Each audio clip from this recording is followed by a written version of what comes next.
आणि आता बातमी आहे खासदार संजय राऊतांनी केलेल्या आणखी एका खळबळजनक आरोपांची। राज्यामध्ये विधान परिषद निवडणुकीसाठी अर्ज मागे घेण्यासाठी अनेक घडामोडी घडल्या। मात्र या घडामोडींसाठी एका दिवसामध्ये 150 कोटी रुपये खर्च केल्याचा खासदार संजय राऊत यांनी खळबळजनक आरोप केलाय। तर राऊतांचे आरोप महायुतीच्या नेत्यांनी खोडून काढलेत। बघूया 150 कोटींच्या आरोपांवर कोण काय म्हणाला।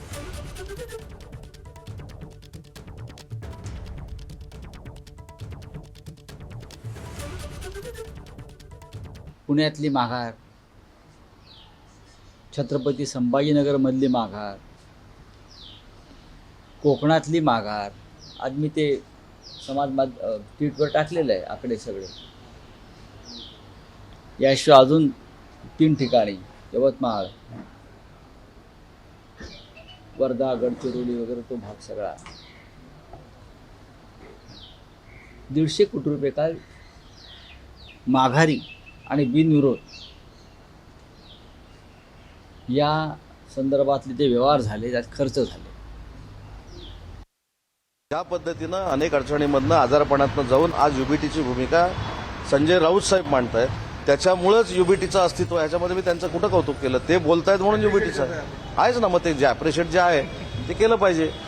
ते जर पत्रकार परिषद त्यांनी घेतलीच नाही तर तुम्ही मला सांगा की युबीटीचं अस्तित्व काय? म्हणजे आहे ते आहे।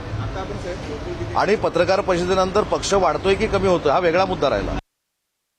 संजय राऊत हे नेहमी रोजच बोलत असतात।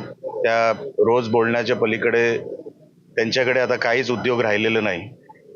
हे फिगर कुठून आले, कसे आले, आणि हे जर खरे असतील तर त्यांनी रीतसर तक्रार केली पाहिजे। ते मीडियावर का बोलतात? तुम्ही तक्रार करा, अमुक अमुक माहिती माझ्याकडे आली आहे, रीतसर तक्रार केली, FIR झाला तर त्याच्यावरती काहीतरी निर्णय होऊ शकतो, कोर्टामध्ये ते चालू शकते केस। तुम्ही नुसते मीडियासमोर आरोप कराल, त्याला अर्थ कुठे आहे?